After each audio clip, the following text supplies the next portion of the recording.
안녕하세요. 자, 오늘 저희가 아주 깊이 들여다볼 자료, 바로 2026학년도 한국외국어대학교 외대 정시 모집 요강입니다. 이게 페이지가 엄청 많잖아요. 근데 여기서 진짜 중요한 정보, 또 놓치기 쉬운 부분들, 합격 전략까지 저희가 딱 핵심만 뽑아드릴게요. 입시 준비하시는 분들이나 아니면 그냥 외대에 관심 있으셨던 분들께도 오늘 진짜 도움 되실 겁니다. 네, 안녕하세요. 이게 입시 요강이라는 게요. 겉으로 보면 그냥 규칙만 쫙 나열된 것 같잖아요. 근데 그 안에 잘 뜯어보면 대학이 어떤 학생을 원하나? 또 지원자 입장에선 뭘 공략해야 하나? 이런 중요한 단서들이 숨어 있거든요. 오늘 그 단서들을 좀 같이 찾아보려고 합니다. 그냥 정보만 드리는 게 아니라 이 요강을 어떻게 나한테 유리하게 해석하고 써먹을 수 있을지 거기에 좀 집중해 보겠습니다. 좋습니다. 그럼 바로 본론으로 들어가 볼까요? 한국외대 2026 정시. 먼저 큰 그림부터 잡고 가야겠죠. 서울이랑 글로벌 캠퍼스 있고 또 정시 모집군도 가, 나, 다군. 그쵸? 그리고 전형은 크게 한 3가지 정도 되는 것 같던데요. 네, 맞습니다. 딱 3가지 전형이에요. 이 모집 요강에서 다루는 건요, 대다수 학생들한테 해당되는 게 이제 일반 전형, 그리고 좀 특별한 자격이 필요한 노머촌 학생 특별 전형하고 기초생활수급자 및 차상위 계층 특별 전형. 네, 요렇게 있습니다. 이 3가지 전형의 어떤 기본 골격이랑 핵심 포인트, 그걸 좀 짚어볼게요. 역시 가장 많은 분들이 보실 일반 전형부터 파고 들어야겠네요. 기본 자격은 2026학년도 수능 본 고등학교 졸업 예정자 아니면 졸업자, 법령상 동등학력 인정되는 분들 이렇게 되는 거죠. 총점 700점 만점. 아주 명쾌해 보이죠? 근데 여기서 딱 하나 변수가 있어요. 바로 학교폭력 조치 사항. 이게 감점 요인으로 반영된다는 점이에요. 학교폭력 감점이요? 잠깐만요. 그럼 그 감점 방식이 조치 수위에 따라 다른 건가요? 아니면 언제 기록인지 그런 기준 같은 게 좀 나와 있나요? 이거 학생들이 되게 신경 쓸 것 같은데. 아주 중요한 질문이신데요. 모집 요강에는 구체적인 감점 폭이나 기준까지는 명시되어 있지 않아요. 그냥 학교폭력 조치 사항을 감점 자료로 활용함. 딱 이렇게만 되어 있습니다. 그러니까 세부적인 건 알 수 없지만 어쨌든 해당 사항이 있으면 불이익이 있을 수 있다. 이 사실 자체는 분명히 하고 있는 거죠. 네, 그러니까 없는 게 제일 좋습니다. 그렇군요. 네, 알겠습니다. 그럼 다시 그 수능 100% 얘기로 돌아가서요. 이게 언뜻 보면 되게 단순한데 제가 자료를 보니까 모집 단위별로 그 수능 영역별 반영 비율이 엄청 다르더라고요. 단순히 총점만 높으면 되는 게 아닌 것 같은데요. 여기가 진짜 핵심 전략 포인트 아닌가 싶어요. 바로 그겁니다. 네, 여기가 정말 맞춤 전략이 필요한 지점이죠. 내 총점이 몇 점이냐? 이거보다도요. 내가 가진 수능 성적 표망, 내가 가려는 학과가 요구하는 그 성적 프로필, 이게 얼마나 잘 맞아떨어지냐 이걸 봐야 돼요. 캠퍼스별로 다르고 인문자연 계열 다르고 심지어 같은 인문 계열 안에서도 어문 쪽이냐 아니면 상경이는 사회과학 쪽이냐에 따라서 국어, 수학, 영어, 탐구 반영 비율 이게 다 달라요. 가중치가 막 천차만별입니다. 예를 좀 들어주실 수 있을까요? 만약에 국어는 진짜 잘 봤는데 수학이 좀 약한 학생이랑 반대로 수학은 잘 봤는데 국어가 좀 아쉬운 학생. 이러면 지원 전략이 완전 달라져야 하는 거잖아요. 정확해요. 아주 좋은 예시인데요. 예를 들어 서울 캠퍼스 인문계열에서요. 그 영미문학 문어학과 같은 언어 관련 학과는 국어 30, 수학 30, 영어 20, 탐구 20 이렇게 반영하는데요.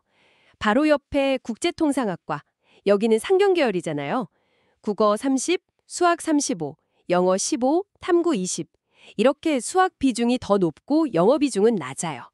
자연계열, 예를 들어 AI융합대학 같은 경우는 국어 20, 수학 35, 영어 15, 탐구 30 이렇게 수학이랑 탐구 비중이 확 높죠.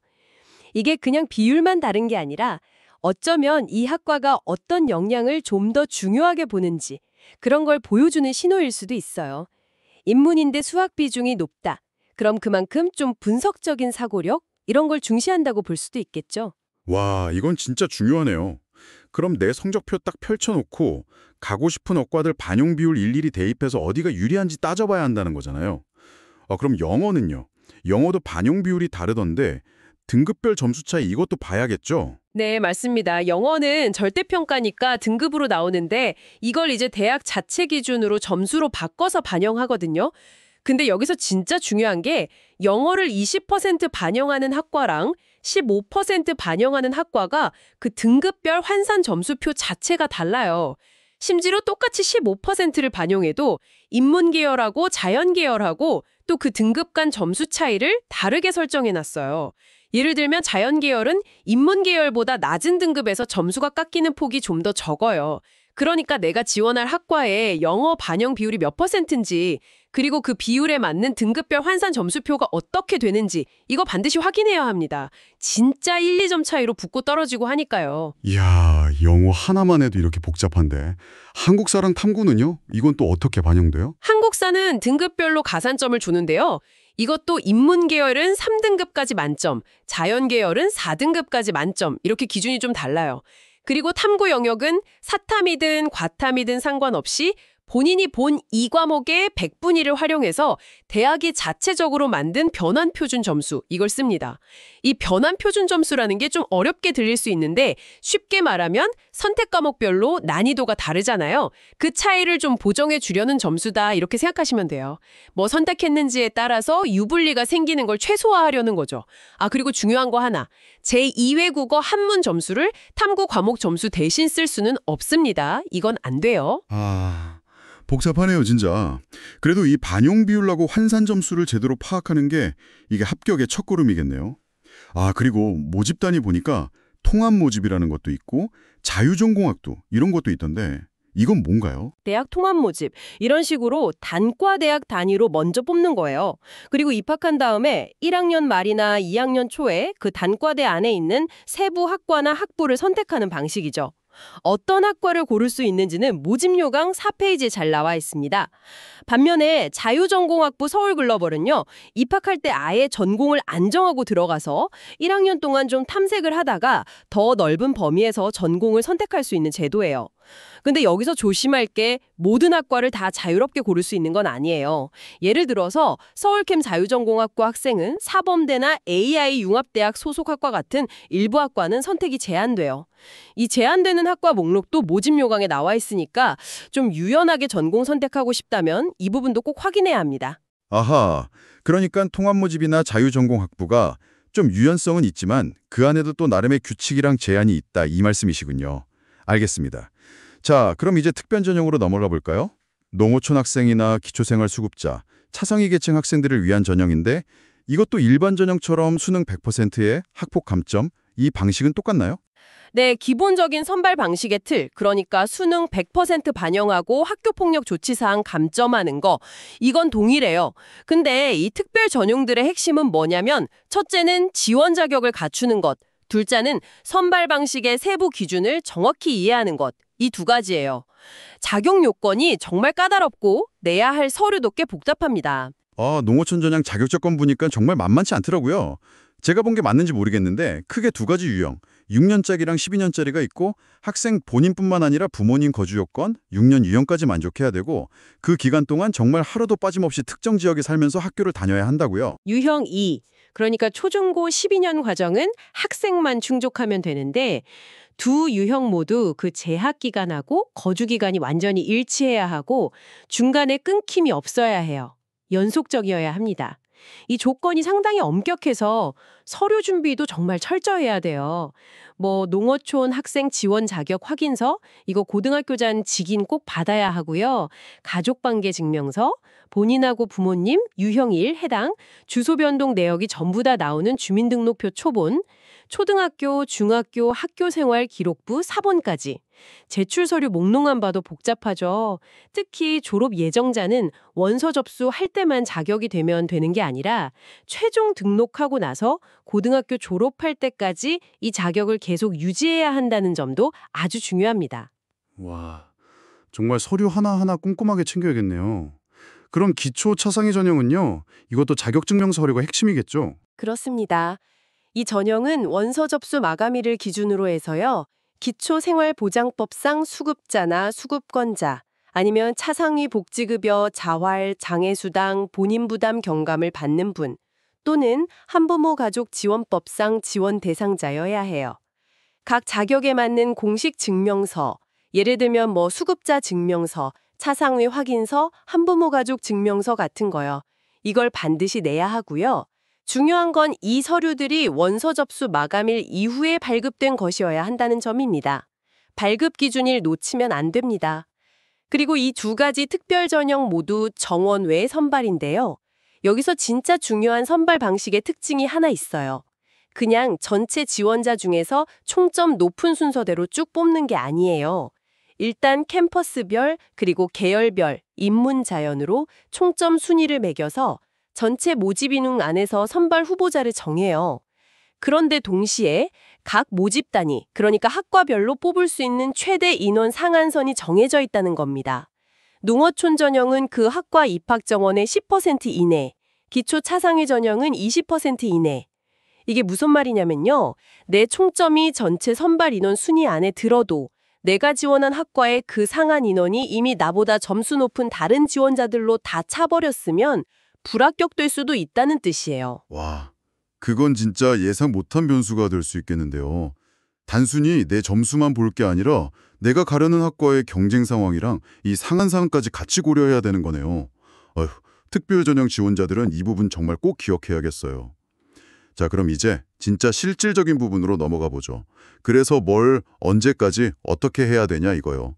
마감 시간 놓치면 진짜 모든 노력이 물거품이잖아요. 제일 중요한 건 역시 일정 준수죠. 입학원서 접수는 2025년 12월 29일 월요일 오전 10시에 시작해서 12월 31일 수요일 오후 5시에 딱 마감됩니다. 이 오후 5시 정각 마감 시간 이거 절대 넘기면 안 돼요. 그리고 접수는 오직 인터넷으로만 가능합니다. 직접 학교 찾아가거나 우편으로 보내는 거 아예 안 받아요. 서류 제출이 필요한 경우도 있잖아요. 아까 말씀하시는 농어촌이나 기초 차상위 전형 지원자들 같은 경우요. 네, 그렇죠. 그런 서류 제출 대상자들, 특별 전형 지원자나 학생부 온라인 제공 비동의자, 비대상자 같은 분들은요. 2026년 1월 2일 금요일 오후 5시까지예요. 이것도 오후 5시. 모든 제출 서류를 스캔해서 하나의 PDF 파일로 합친 다음에 원서 접수 사이트에 업로드해야 합니다. 서류 하나하나 따로 올리는 게 아니라 반드시 하나의 파일로 만들어서 올려야 한다는 점. 그리고 이것도 마감 시간 넘어가면 시스템 닫혀서 업로드 자체가 안 돼요. 당연히 방문이나 우편 제출도 안 되고요. 오후 5시 마감. 네, 정말 여러 번 강조해도 지나치지 않겠네요. 최초 합격자 발표는 1월 말에서 2월 초 사이에 나고 등록 기간도 2월 초로 딱 정해져 있고요. 이때 등록 안 하면 이제 추가 합격자에게 기회가 넘어가는데 추가 합격 발표는 2월 12일 저녁 6시까지 계속되는 거고요. 맞습니다. 여기서 그 추가 합격 통보 관련해서 아주 중요한 점이 있어요. 추가 합격 연락은 원서에 적은 전용 기간 중 연락처 있잖아요. 보통 본인 핸드폰 번호랑 추가 연락처 적는데 거기로 갑니다. 따라서 원서 쓸 때 연락처 정확하게 적는 건 기본이고 추가 합격 발표 기간 중에는 정말 항상 연락이 가능하도록 신경 써야 돼요. 만약에 전화했는데 안 받거나 여러 번 했는데도 연락이 안 되면 그냥 다음 순위 지원자한테 기회가 넘어가 버립니다. 진짜 너무 안타까운 일이 생길 수 있으니까 이 기간에는 연락에 각별히 신경 쓰셔야 합니다. 그리고 입시의 기본 중의 기본 규칙들. 수시 합격하면 등록하든 안 하든 정시는 그냥 지원 불가. 그리고 정시에서는 같은 모집군, 가군이면 가군, 나군이면 나군, 여기 안에서는 딱 한 군데만 지원 가능. 또 여러 대학 붙었어도 최종 등록은 딱 한 곳에만 해야 하는 이중 등록 금지. 이거 어기면 진짜 큰일 나죠. 네, 이건 대입의 철칙이죠. 매년 이 규정 어겨서 합격 취소되는 안타까운 경우가 꼭 나와요. 전형 다 끝나고 나서 대학끼리 전산자료 조회해서 복수 지원 위반이나 이중 등록한 거 확인되면 지원했던 모든 대학에 합격하고 입학이 전부 다 취소됩니다. 정말 돌이킬 수가 없어요. 주의해야 합니다. 그리고 당연한 얘기지만 서류 위조나 변조, 대리 시험 같은 모든 부정행위도 마찬가지예요. 적발되면 합격 입학 취소는 물론이고 사안에 따라서는 앞으로 입학 자격 제한 같은 추가 불이익까지 받을 수 있습니다. 마지막으로 하나 더요. 우리가 지금 보고 있는 이 모집 요강이 100% 확정된 최종 버전이 아닐 수도 있다는 거. 이것도 짚어주셔야죠. 네, 아주 중요한 지적이십니다. 특히 최종 모집 인원은 반드시 확인해야 돼요. 수시에서 다 못 채운 인원, 그러니까 수시 2월 인원이 반영된 진짜 최종 모집 인원은 2025년 12월 26일 금요일 이후에 한국외대 입학처 홈페이지에 공지될 예정입니다. 그러니까 원서 접수 바로 전에 내가 쓰려는 학과 최종적으로 몇 명 뽑는지 꼭 확인해야 합니다. 또 요강 맨 앞에도 나와 있듯이 2026학년도에 학사 조직 개편 같은 게 있어서 일부 학과 이름이나 모집 단위, 모집 인원이 좀 바뀔 수도 있다고 되어 있어요. 따라서 원서 접수 전까지 입학처 홈페이지 공지사항을 정말 수시로 확인하는 게 필수적입니다. 와, 오늘 정말 2026학년도 한국외대 정시 모집 요강의 그 핵심들을 제대로 파헤쳐본 것 같습니다. 그냥 수능 100%다, 이 표면적인 정보 너머에 있는 그 복잡한 수능 영역별 반영 비율의 어떤 전략적인 의미들, 또 특별 전형의 까다로운 자격 요건이나 숨겨진 선발 기준들, 그리고 무엇보다 중요한 각종 마감 시간과 절대 어기면 안 되는 규칙들. 정말 알아야 할 것도 많고 신경 쓸 것도 많네요. 네, 오늘 저희가 나눈 이야기들이 여러분 각자 상황에 맞는 그 최적의 입시 전략을 세우시는데 좀 실질적인 도움이 되었으면 좋겠습니다. 오늘 저희가 강조했던 포인트들을 잘 기억하시되 제일 중요한 건 결국 여러분 스스로 모집 요강 원본을 처음부터 끝까지 정말 꼼꼼하게 읽어보시는 거. 그리고 변동 가능성을 항상 생각하면서 입학처 홈페이지 공지사항을 주기적으로 확인하는 습관. 이게 제일 중요합니다. 맞아요. 저희가 길잡이 역할은 해드렸지만 최종 확인하고 책임지는 건 결국 지원자 본인이라는 점 꼭 기억해 주시고요. 오늘 이렇게 막 세세한 규칙들, 복잡한 계산 방식, 까다로운 자격 요건들을 쭉 훑어보니까 문득 이런 생각이 드네요. 이렇게 정교하게 짜인 시스템 안에서 우리는 과연 무엇을 배우고 싶은 학생의 어떤 열정이나 잠재력을 보고 뽑는 걸까? 아니면 이 복잡한 게임의 룰을 가장 잘 이해하고 실수 없이 수행하는 그 능력을 더 높이 평가하게 되는 걸까? 정답은 없겠지만 한 번쯤은 생각해 볼 만한 질문인 것 같습니다. 상당히 흥미로우면서도 좀 본질적인 질문이네요. 어쩌면 오늘 우리가 이렇게 깊이 들여다본 이 세세한 규칙들 하나하나가 좀 역설적이게도 대학이 추구하는 가치나 인재상, 그리고 바로 그 질문에 대한 답을 찾아가는 과정의 일부일지도 모르겠습니다. 오늘 나눈 정보들이 그 답을 찾아가는데 작은 실마리라도 되었으면 좋겠네요. 네, 오늘은 여기서 마무리하겠습니다. 다음번에도 여러분의 지적 갈증을 시원하게 해소해드릴 흥미로운 자료와 함께 돌아오겠습니다.